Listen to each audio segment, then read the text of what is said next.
My question is for Senator McCain. This is an economic question that I want to ask. It has to do with the President's Working Group on Financial Markets. I'd like to know what your opinion is of this and whether you would keep it in place, what their role would be, if you would get rid of this group. And if you kept the group, would you make sure we would see some sunlight and know what they're doing and how they're being involved in our markets? Well, obviously, we'd like to see more sunshine.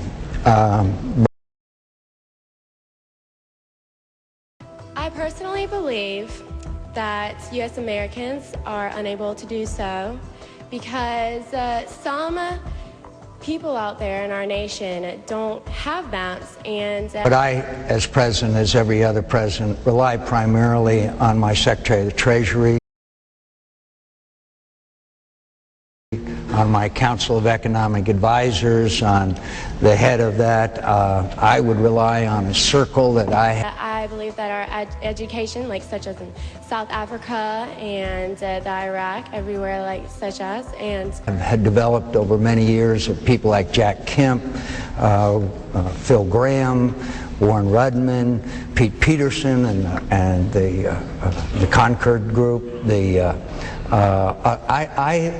I believe that they should, our education over here in the U.S. should help the U.S. or should help South Africa and should help the Iraq and the Asian countries. I have a process of leadership, Ron, that is sort of an inclusive one that I have developed, a circle of acquaintances and people that are supporters and friends of mine who I've worked with for many, many years. So you'd get rid of You this remember group? Back in 1982 when Phil Graham and Warren Rudman and Graham Latta and all of those people got the first real tax cuts done, the first real restraints in taxes. I was there. You were there.